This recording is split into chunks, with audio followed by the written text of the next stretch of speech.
Good morning, students. Today I'm here with a very interesting story from your supplementary reader Moments, chapter 2nd The Adventure of Toto. This story is written by Ruskin Bond. Before we start, let me throw some light on author Ruskin Bond. An Indian author of British descent, born on 19th May 1934 in Punjab. He spent his childhood in Gujarat and Shimla.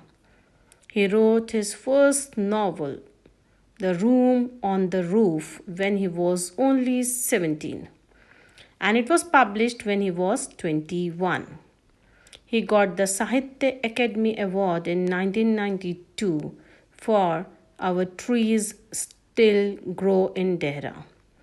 He was awarded the Padma Shri in 1999 and Padma Bhushan in 2014. We must love animals. Better is for us if we keep them as pet in our homes. Imagine monkey as a pet. We all know that monkey is a wild animal. So be ready for our today's story, The Adventures of Toto. Narrator's grandfather was having monkey as a pet. The whole story narrates the adventures that followed after the narrator's grandfather, who was an animal lover, and he bought Toto, a monkey, who had done lot of mischiefs in the house, and all the members of the family were irritated by his behavior. The story begins with grandfather buying a monkey named Toto from a Tonga driver for 5 rupees, as grandfather had his own private zoo, so he took Toto home. Toto was pretty. Toto's fingers were quick. He used his tail as a third hand. His presence was kept secret from grandmother as she did not like animals. Toto was very naughty. One day, Toto tore up the wallpaper and the narrator's school blazer was torn out in shreds. That was Toto's first mischievous act. Then grandfather transferred him to a servant quarter where other pet animals lived. He never allowed any of them to sleep at night. To prevent further issues, grandfather decided Toto to take along with him when he went to Saharanpur to collect his pension.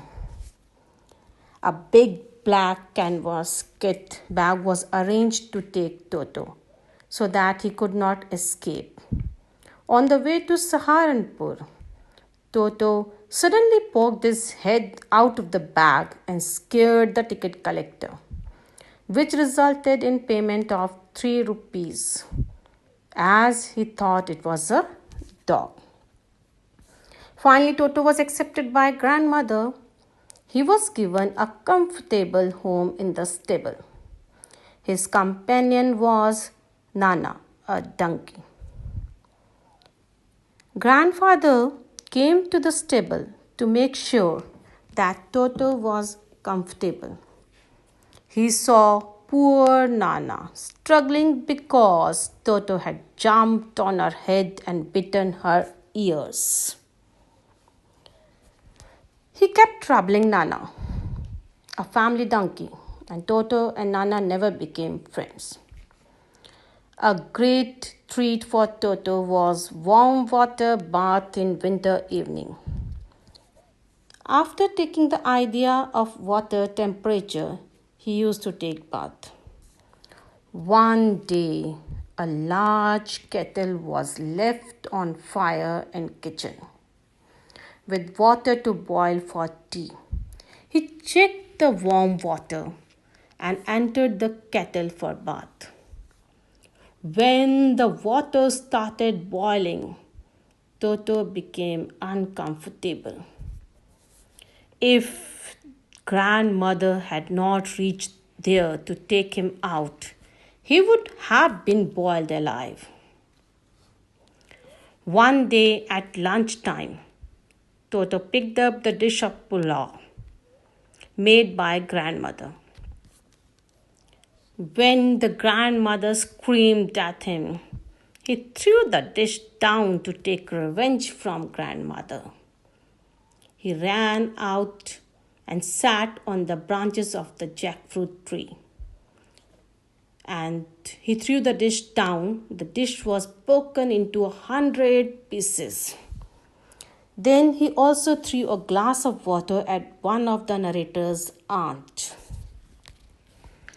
In this way, Toto regularly causing trouble to grandfather. Therefore, he decided not to keep it for long, as it was becoming very expensive for them to keep. He found the Tonga driver and sold Toto back to him for 3 rupees only. So, students, I hope you all have enjoyed the story. Listen to the story again and again and frame questions and answers. Thank you and have a nice day.